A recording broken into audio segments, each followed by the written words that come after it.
You are listening to The Objective Jerk. And I am said jerk. What's going on? This is I've been on like a little bit of a roll here. You can tell my studio has changed. No. I reorganized my room a little bit. So now my things, obviously a little different.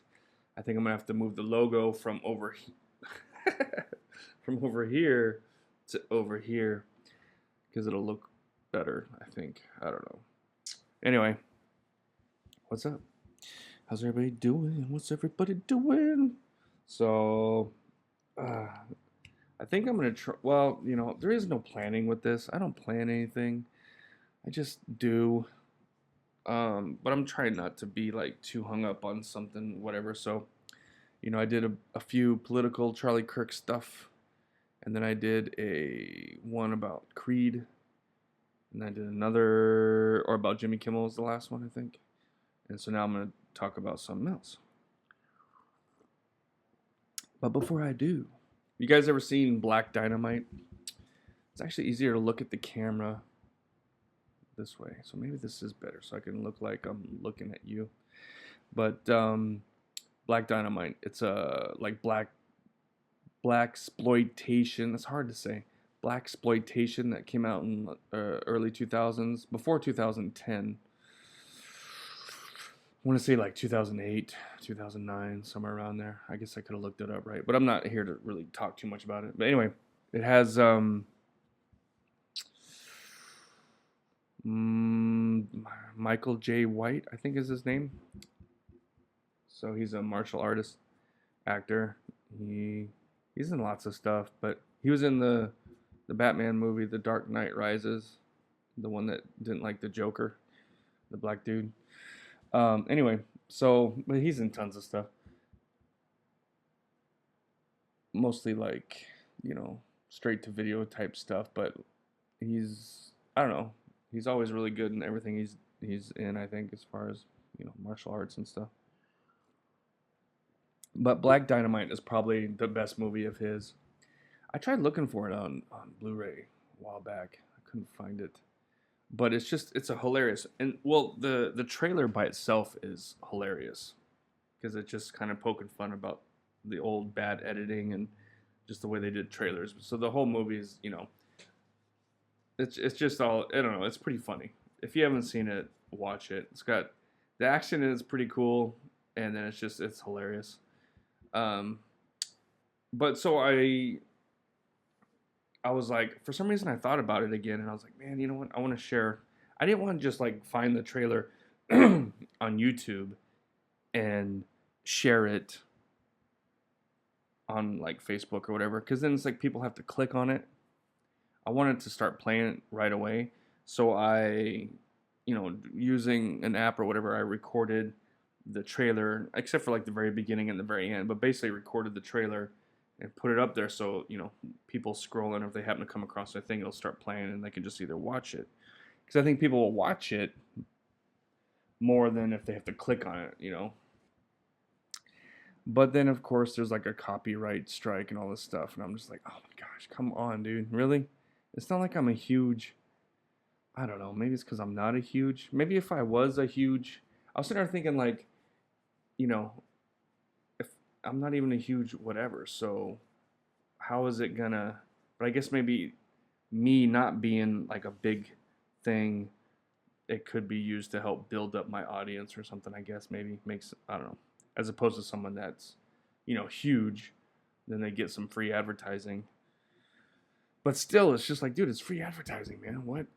Like, I don't know. I guess there's lots of, YouTube channels that or just content I say YouTube, but it's like, there's a bunch of different ones and different ones I watch. It's just, that's kind of like, when you say, I don't know, what's a word that doesn't mean something, but everybody uses it for, it's like a genre, but it's not really. I'm trying to think of something.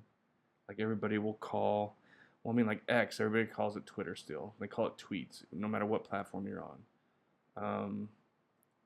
God, there's something on the tip of my tongue. I can't think of it. But anyway, But people will usually take a brand, like the first brand of something, and that's what they'll call something, even though like that's not what it is. That's just the brand. That's not. And so that's why I say YouTube a lot. But anyway, so people will do like there's music guys who do like history of music and music reviews and all this kind of stuff, and they can't even play the music at all. Like you used to be able to play like 30 seconds, I think. Anything longer than that, and you could get copyright. And now it's like down to like nothing, barely. So it's like they're just constantly. And the thing that sucks is they change the rules, but then those rules apply to all their previous stuff. So it's like they have to re-edit stuff down. It's like it's just stupid. It's like, dude, it's free advertising, man. People. I've learned about some bands and certain things through that kind of stuff. The industry, especially the music industry, is all screwed and it's all jacked up now because of streaming and everything. So, I mean, I kind of get it on one aspect, but it's just like, man, dude, it's kind of, it needs to be a little more, like, they need to prove the copyright, or maybe like the first so many views, there's no issue, but once it surpasses this many views, then it's like, okay, the money it's making, then it's gonna get, go to the whatever. But it's like, it's not even like, I didn't have a thing that said, hey, whatever revenue you make from this, like I make anything from Facebook, but that will go to whoever and then like that's fine, I don't care. But it's like, no, you're gonna end up getting in trouble and losing your, and it's like they're trying to get me in trouble instead of just like, dude, take the money, whatever. But it's like, I'm just trying to share a little bit of joy. I'm tired of focusing on all the negativity, so it's like, so anyway, so I was like, okay, so I deleted it, and then I just got a couple of the funny parts from the trailer, and I cut out a lot of the other stuff, so it was still kind of like it was a trailer of their trailer, but there's still music, I guess, and stuff like that. And again, that was the same thing. So I was like, oh my gosh. So I just clipped one scene that I think is the funniest scene, and it's I'll do a quick little breakdown. So Black Dynamite is like like a New York, takes place in the 70s. New York City cop knows kung fu, and his brother's killed.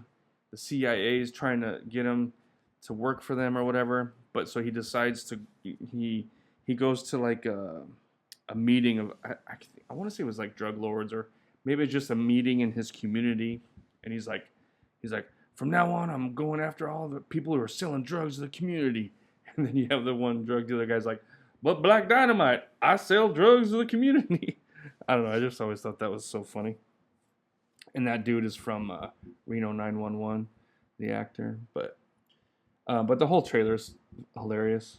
So anyway, if you haven't seen it, at least watch the trailer, Black Dynamite, and then you should watch the movie. It's pretty good. I laughed pretty hard. But that was a long time ago now. I wonder if I'd still feel the same. Anyway, so that's kind of what I was doing. But so while watching one of these content creators or YouTube, I watched this guy. I know his name is Tim, but I can't think of what. I don't have nothing open right now. If you want to know, hit me up and I'll let you know. But it's not hard to find. But this dude is like an older guy who's probably, I want to say he probably missed the hippie. He's too young to be that, but he's older now. But anyway, really into music. He probably was a musician, and he's like, he just goes and shows, places throughout rock history that took place in LA, basically. I think he went to Michigan too once. But, just different places where things happen, some stories, album covers, and just all the, people's homes, musicians, rock stars from the 60s, 70s, all the way up until, I think the most recent kind of band he did something on Metallica. But anyway, he was doing one, and it was about like musicians and some Hollywood people that died very young, right? And he briefly talked about Bobby Fuller. So, who's Bobby Fuller? Yeah, I didn't know either. I mean, I think I probably heard his name before, but He he was the American rock singer, songwriter, and guitarist best known for "Let Her Dance," which I know, but in the cover of the Cricket song "I Fought the Law," which he recorded with his Bobby Fuller group. So like in the 50s or 60s, he recorded that. I fought the law and the law won. You know, remember that? Remember that song? But anyway, so this dude died, and he just kind of briefly went over like, oh, he was found in his mother's car, covered in gas, and he was like, his face was all bloody, and then just kind of, and I'm like, what? I'm like, what was that about? And that there was no, that's kind of it. It was just like, they don't know. So it's just kind of a crazy. So based off that, it looks like he was beaten to death, and then they were gonna burn his car and him in it. But then for some reason, somebody walked up on him or something. I don't know. So I was like, what? So I just from that, I was like, I need to find out some more about this. And then I look up some stuff, and it's it's not like I'm the only one. There are true crime people this is what they do for their job. So excuse me. But I don't know. I hadn't really heard about this, and so I thought I would share it with my 11 listeners. All right. Okay. So I'm not gonna. Okay. So he did I fought the law and the law won. Okay. Anyway, so I'm gonna read the stuff on his death about Wikipedia, and then I got a couple articles here to talk about. So within months, man, come on. Within months of, I gotta move my thing so I can see my time. Gotta keep track of my time on I'm recording. Okay, so I'm good. Anyway, okay, so within months of I Fought the Law becoming a top 10 hit. Wait, when was this? So I want to get a year exactly. 1966. Okay. Fuller was found dead in an automobile, which was his mother's, I think, parked outside his Hollywood apartment. The Los Angeles deputy medical examiner, Jerry Nelson, performed the autopsy. According to Dean Coopers, the report states that Bobby's face, chest, and side were covered in petechial hemorrhages, probably caused by gasoline vapors and the summer heat. He found. Oh, okay. So maybe I misheard. It sounded a little more crazier than it, but he found no bruises, no broken bones, no cuts, no evidence of beating. Okay. All right. So I'm a little off there, but I was just going. I haven't read nothing. Okay. I was just going off that little thing and he didn't say it. I don't think it was just. Coopers further explained that boxes for accident and suicide were checked, but next to the boxes were question marks. Despite the official cause of death, some commentators believe he was murdered. Kind of sounds like he was. I mean, who would ever trying to like kill yourself by breathing in gas fumes? That doesn't sound right. You know what I mean? I get the exhaust, taking the hose and the exhaust and putting it in your car, whatever. That somewhat makes sense, but this doesn't make any sense. I don't think. I think he was probably actually because there was the thing I watched. He said something about the mob, right? And the mob was in LA at this time. Maybe somebody, a bookie or something. He owed people money. This is what I'm getting. This is just based on the very little bit of information I have. I think he was beaten to death, killed, and they were going to burn him. And then they were able to corrupt the autopsy report saying there was no bruises or signs of beating or whatever. You know what I mean? That's what I'm going to guess. Let's see. Fuller was buried in Hollywood. His death was profiled in a segment Unsolved Mysteries. I think that's one of the articles I pulled up. Yeah, Unsolved Mysteries right here.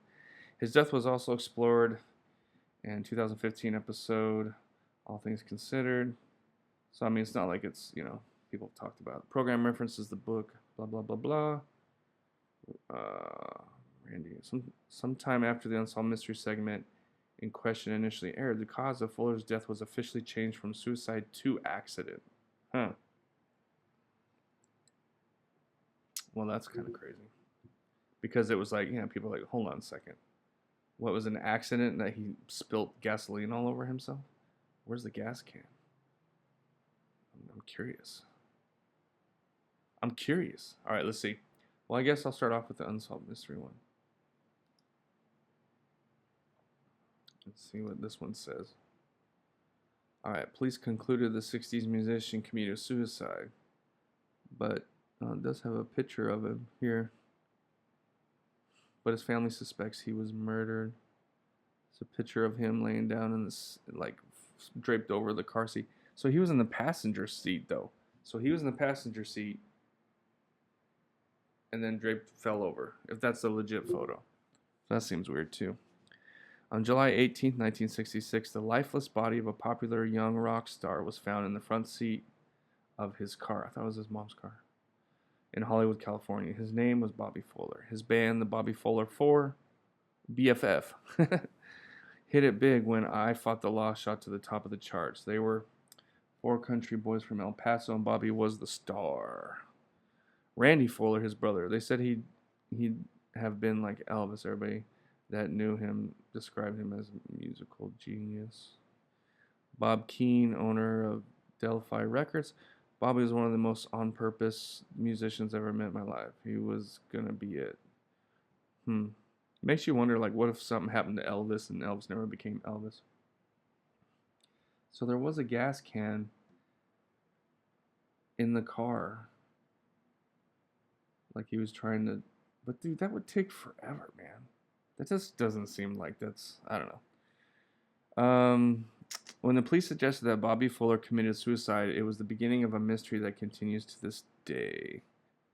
When I heard Bobby was dead and that somebody had said he had committed suicide, I thought that's not the Bobby I know. I mean, it never is, really. Well, not never. You know, I guess a lot of people, they commit suicide and it's like, oh, okay, yeah. Like Marvin Gaye, he had already tried a couple times. And so some people say, like, that he did death by father.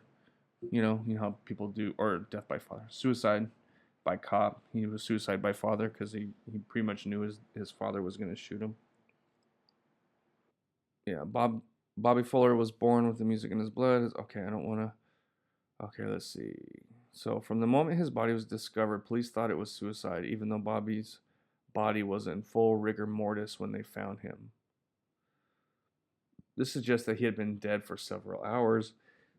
And according to Bobby's mother, suicide just didn't make sense.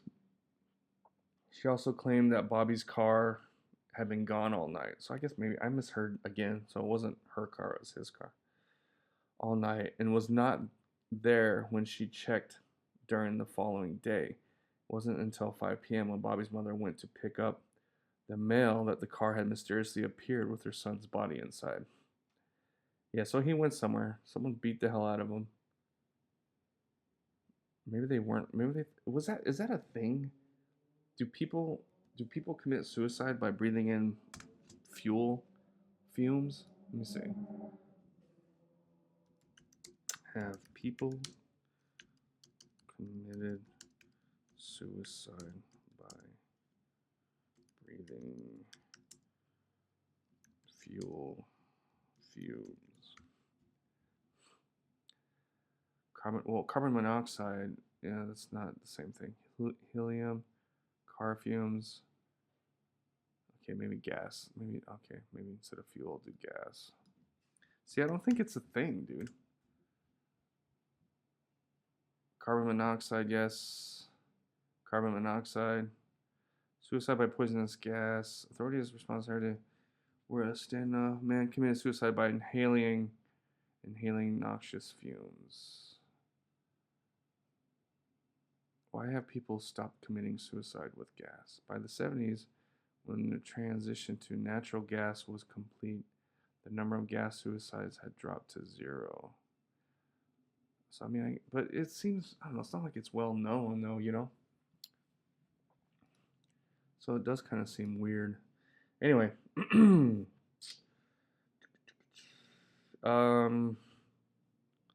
the moment, where was I at? Son of a bitch. Went to pick up her son's body inside. Okay. Problem here is that dead men don't drive cars. But from the picture, it looks like he was in the passenger side and bent over, so that's weird. And that car got into that lot, and Bobby did not drive it. So the question is, who did? Where'd it come from? Why'd they bring it back? Where'd they go? Yeah, see, it does kind of seem like something's going on. I mean, some of the things that were setting off red flags for me were apparently not, you know, doesn't matter because I was wrong about the information. But still, there is something weird. The death scene itself was strange. There was blood on his face, chest, and the car seat. His body and clothes were soaked with gasoline. On the floorboard was a partly full gas can with a rubber hose attached to the spout. See, it seems like he was going to get torched, and then they decided against it. And then maybe they were like,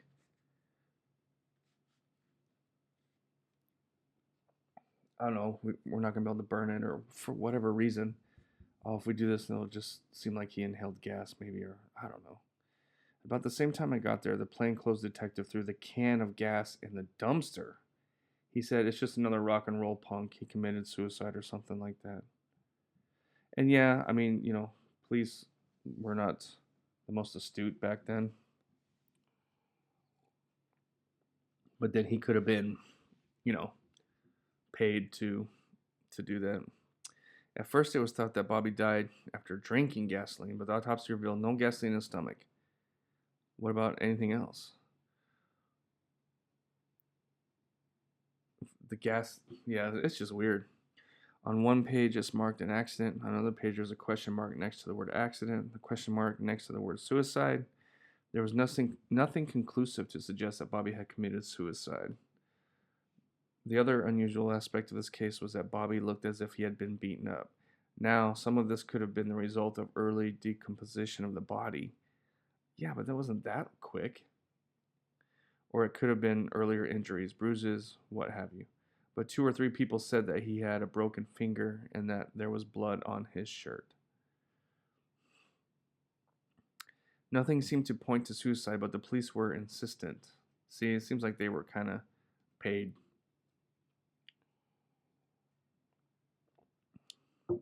Corruption was much easier to get away with back then. And I mean, it's not like it doesn't go on now, but she did say that his mom had been upset in recent, his mom said that he had been upset in recent days, but she did not suggest that he had been depressed or despondent. And she was later very upset that they had concluded that he had committed suicide because she believed that he was incapable of that. But I mean, most people, when it's kind of a surprise like that, they think that. A lot of times you don't know or don't realize it. Those closest to Bobby admit that in the days leading up to his death, he was unhappy with Bob Keene and Delphi. So Bob Keene had him killed. He hired somebody and he paid off the police. There we go. That's it. Case closed. Buddy Holly was his god, and he wanted to play like Buddy Holly. And I was constantly saying, no, don't do that because you're Bobby Fuller. You have your own talent. We were at odds sometimes. And yeah, see, he's trying to make it. I'm gonna have to look up this. What's his name? Bob Keene. But if it wasn't suicide, was it murder? The answer may lie with a beautiful young woman known as Melody. Someone, Edna Gunderson, his mom, says Fuller kept a secret.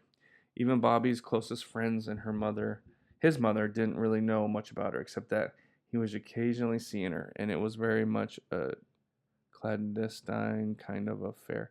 Some believe Bobby kept the affair secret because Melody's boyfriend, who may have had ties to the mob. So there you go. There's the mob part of it. Was still in the picture. That's probably what it was. And Edna Gunderson. There was a very nefarious character in LA at the time who was operating a number of nightclubs, and he had a reputation for being a violent man. Melody was supposedly his girlfriend. Bobby did have a certain amount of affection for her and tried to see her occasionally. That's all we know. But that's all it takes. Dude, all that guy had to do was see them together one time. And, I'm still going to look up Bob Keene, but that's probably what it was. He probably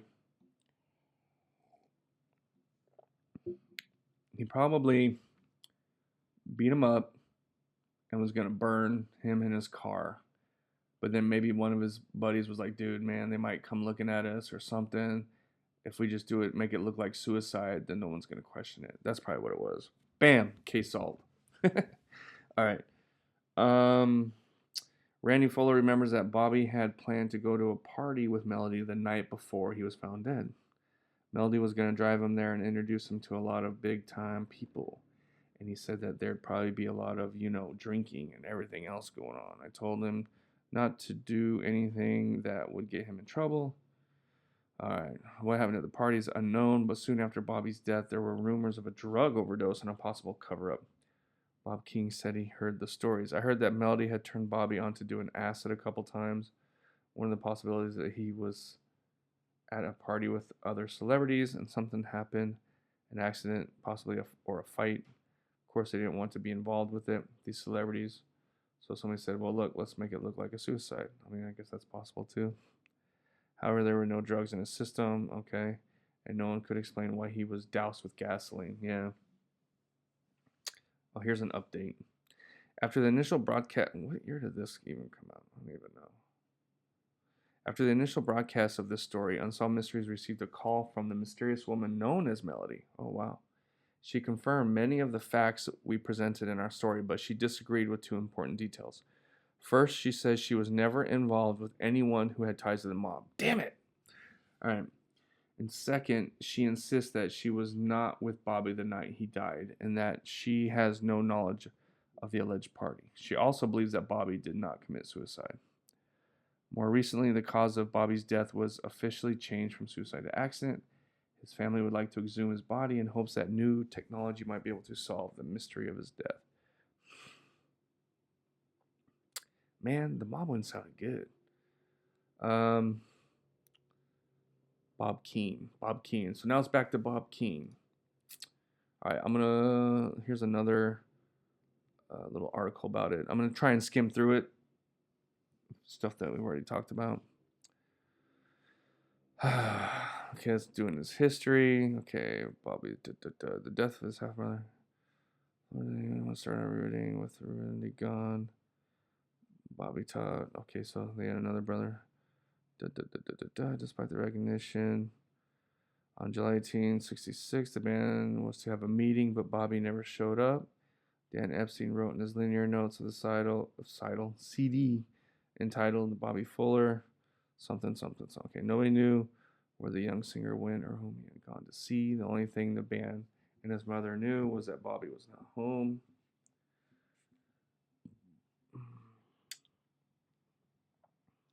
Just kind of reading because I don't want to just read the same stuff over and over again. There was yet other theories regarding his death. According to Epstein, thugs were sent to kill Fuller by a mobster who was an investor in Bob Keene's label. See, so now the mob's back in it. All right, the mobster would benefit from life insurance. Maybe that's what it was, because that kind of makes a little more sense. Something life insurance. The Bob Keene guy. I'm gonna look him up real quick.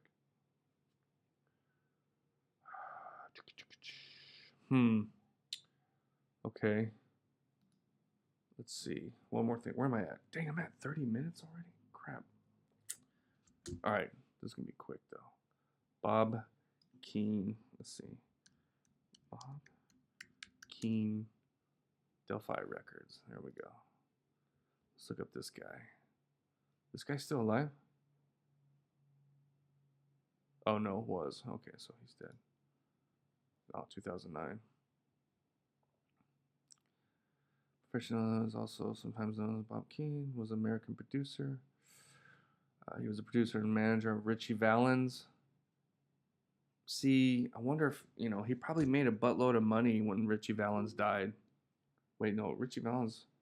Yeah, that was before. Oh,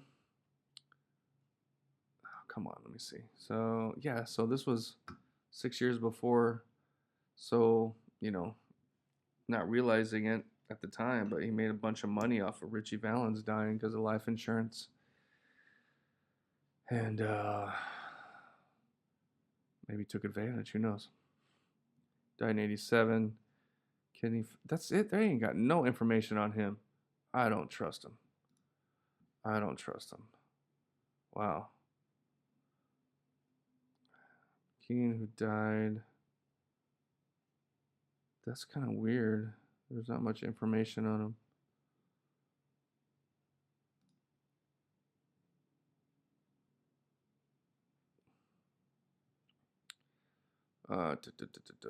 Keene who died suddenly. Kidney failure. Wait, hold on. No, by the time Valens died. Okay, hold on. Let's see. He immediately put Valens under control. Shortened his name. Yeah, studio with Phil Spector, another great guy. Valens hurt. Come on, let's go. By the time Valens died 8 months later in a plane crash, Buddy Holly, he had 2 more hits. Also, Obama came out after he died? That was like during. Keene. I just watched that movie with Lou Diamond Phillips not that long ago, too. Meanwhile, he became one of the hottest record producers in business. A lot of people came to the door. He worked with a lot of people, I guess. Okay, in the 60s, he recorded Bobby Fuller. Scene, I fought the Lala. Just a year after the Fuller died, under mysterious circumstances, his body was found in his car. After folding his record companies. Oh, wait, so Keene, shaken by the tragedy of Fuller, decided to get out of the business. I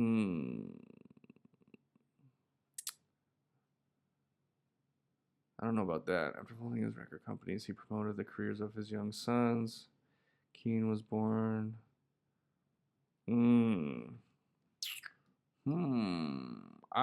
Okay, so I think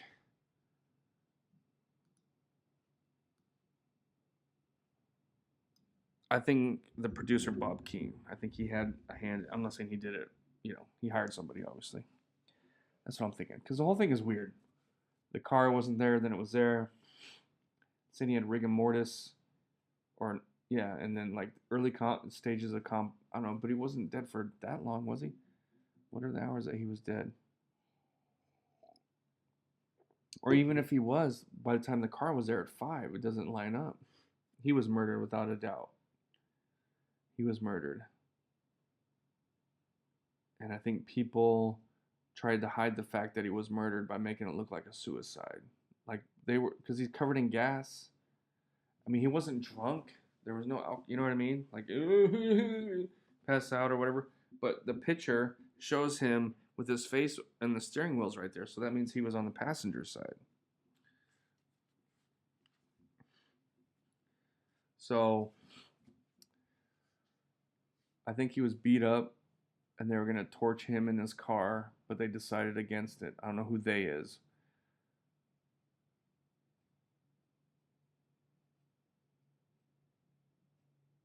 I mean, maybe it was, I think the producer had a hand in it, but they figured that it'd be better to make it look like stage it as a suicide to, stop people from really looking too much into it so they could get away with it. And they did.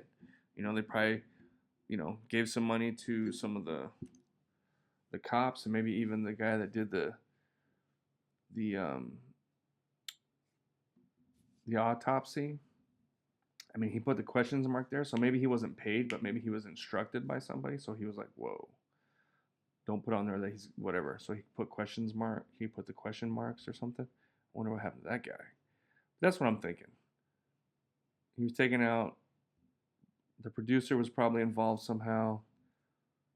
Decided to make it look like a suicide, and then this guy gets out of the record business. Yeah,